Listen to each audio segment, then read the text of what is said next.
നമ്മളൊരു സ്പെഷ്യലായിട്ടാണ് കേട്ടോ ഉണ്ടാക്കാൻ പോകുന്നത്. അപ്പോൾ ഇതൊക്കെ കണ്ടപാടെ നിങ്ങൾക്ക് മനസ്സിലായിട്ടുണ്ടാവില്ല ഞാൻ എന്താ ഉണ്ടാക്കാൻ പോകുന്നതെന്നല്ലേ. അതെ, ബൺ മസ്കയും ഇറാനി ചായയാണ് നമ്മൾ ഉണ്ടാക്കാൻ പോകുന്നത്. അപ്പോൾ അതിന് വേണ്ടിയിട്ടുള്ള സാധനങ്ങളൊക്കെ നമ്മൾ വന്നിട്ടുണ്ട്.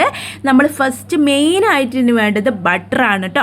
ബട്ടറും പഞ്ചസാരയും പാൽപ്പൊടിയും കണ്ടൻസ്ഡ് മിൽക്കൊക്കെ ചേർത്ത് നമ്മൾ എല്ലാം കൂടി ഒന്ന് മിക്സ് ആക്കി എടുക്കണം. പക്ഷേ ഇതിൽ നിങ്ങൾക്ക് വേണമെങ്കിൽ പാൽപ്പൊടി ഒന്നും വേണമെന്നില്ല, ഒക്കെ ഓപ്ഷനിലാണ് കേട്ടോ. അപ്പോൾ ഞാൻ പാൽപ്പൊടിയൊക്കെ എടുത്തിട്ടുണ്ട്. ഇതൊക്കെ മിക്സ് ആക്കണം. അതിൻ്റെ ഇടയിൽ കൂടെ സുട്ട് വന്നിട്ട് ഈ മിൽക്ക് മെയ്ഡൊക്കെ എടുത്തൊന്ന് ടച്ച് ചെയ്ത് അവളെ വായിലേക്ക് ഇടുന്നുണ്ട് കേട്ടോ.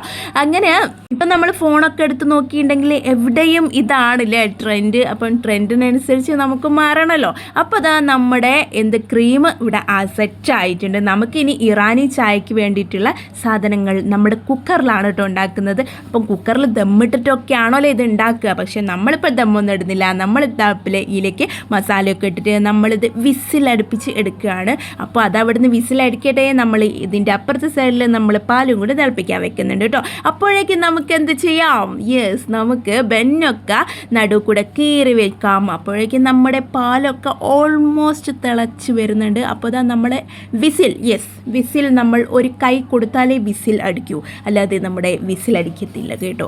അപ്പോൾ നമ്മളിതാ ഇതിലേക്ക് ക്രീമൊക്കെ പുരട്ടി വെക്കുന്നുണ്ട്. അപ്പോൾ ഈ ക്രീം പുരട്ടുമ്പോൾ നിങ്ങൾക്ക് ഇത് കൊതിയാവുന്നുണ്ട് എന്ന് എനിക്കറിയാം. ആവുന്നുണ്ട് എനിക്ക് എന്തായാലും അറിയാം നിങ്ങൾക്ക് കൊതിയാണ്. എന്താണല്ലേ നമ്മുടെ ക്രീമൊക്കെ സൂപ്പറായിട്ട് വന്നിട്ടുണ്ട്. അപ്പോൾ ഇത് റെഡിയായി കിട്ടുമെന്ന് ഞാൻ വിചാരിച്ചില്ല. ഉണ്ടാക്കുമ്പം നമ്മൾ എന്തോ അങ്ങനെയാണല്ലോ, നമുക്കത്ര ഉറപ്പുണ്ടാവില്ലല്ലോ അല്ലേ ഉണ്ടാക്കുമ്പോൾ.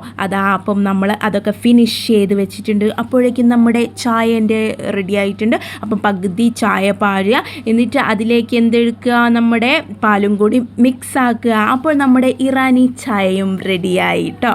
അപ്പോൾ ഇനി മക്കൾസിൻ്റെ സമയമാണ്. മക്കൾസ് ഇതൊക്കെ ഒന്ന് ടേസ്റ്റ് ചെയ്ത് നോക്കി അവരുടെ അഭിപ്രായമൊക്കെ ഒന്ന് പറയട്ടെ. അപ്പോൾ ദിയയ്ക്ക് കൊടുത്തു, കുഞ്ഞാറ്റയ്ക്കും സുട്ടൂനും കൊടുത്തിട്ട് ലച്ചു പിന്നെ കഴിക്കാമെന്നാണ് പറഞ്ഞത്. ദിയ പറഞ്ഞു സൂപ്പറാണെന്ന്. അപ്പം ഞാൻ കുഞ്ഞാറ്റേനോട് അതിലും മുക്കി കഴിച്ചു നോക്കുകയെന്ന് പറയാം. അപ്പോൾ അവളും പറഞ്ഞു അടിപൊളിയാണെന്ന്. അപ്പോൾ ഞാനും ഇനി കഴിച്ചു നോക്കുകയാണ്.